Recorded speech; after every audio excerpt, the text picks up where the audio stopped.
Trading away NFL superstars almost never works, and here's why. Every time a superstar is traded away, we hear from the GM, oh, we're trying to build for the future. Really? Because history shows that the future does not look better after you make that move. Let's take the AJ Brown trade for example. This is the biggest what the hell were you thinking type of move. On draft night, they traded Brown to the Eagles, and in return, those picks turned out to be Treylon Burks, Roger McGarry, and Nicholas Petit-Frere. The biggest return on this list being Treylon Burks, and he was supposed to be the next AJ Brown, or at least take his place, and he has been Garbo. While AJ Brown went to the Eagles, made Jalen Hurts look like an MVP type quarterback, and they just won a Super Bowl. So yeah, I think the Eagles won this trade. Now let's take a look at the Tyreek Hill trade. He was traded for picks that turned out to be Trent McDuffie, Sky Moore, and Kadarius Toney. I want to call it that Sky Moore and Kadarius Toney aren't even on the team. That should tell you everything you need to know. Now you might be saying, well, the Chiefs are still good. They won a Super Bowl. Well, that's because they have Andy Reid and Patrick Mahomes. They still lost this trade. And yes, Trent McDuffie is a great cornerback. Really, really good, but he's no Tyreek Hill. I'm sorry. Now, every trade hasn't necessarily been a major loss for the team that sent off the player. Here's a good example here. The Vikings shipped off Stephon Diggs to the Bills, and in return, they got draft picks, and one of those picks turned into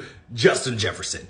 Pretty freaking good. If you don't know Justin Jefferson or you've been living under a rock, this man is on pace to have the best wide receiver career ever in the NFL. While Stephon Diggs went to the Bills and balled out, so it's kind of a fair trade here. But I would still say, though, when it comes to like trajectory of the team and winning, the Bills won this trade, right? They got the better player. They're in the title game all the time, a Super Bowl contention. Well, the Vikings really haven't had great seasons besides last year. Now, let's take a look at the Jamal Adams trade. I think this is the only trade on the list where the team that gave away the player actually benefited more. They sent up Jamal Adams to Seattle, and in return, the Jets got picks, and one of them turned into Garrett Wilson. Jamal Adams kind of flamed out in Seattle, and we all know Garrett Wilson is a dog, so they just gave him a massive extension. Now, both of these teams have kind of sucked when looking at like how they played after the trade, but at least on paper, I'd say the Jets won this one. Now, all of this leads up to the Micah Parsons trade that just happened. The Packers sent 2 first rounds and Kenny Clark to get Micah Parsons from the Cowboys. And while the Cowboys do suck, and I kind of understand why they made this move, history shows that this trade will probably not pan out in their favor. Shocking, I know. But what do you think of the trade? Would you have made the move if you were Dallas? Let me know.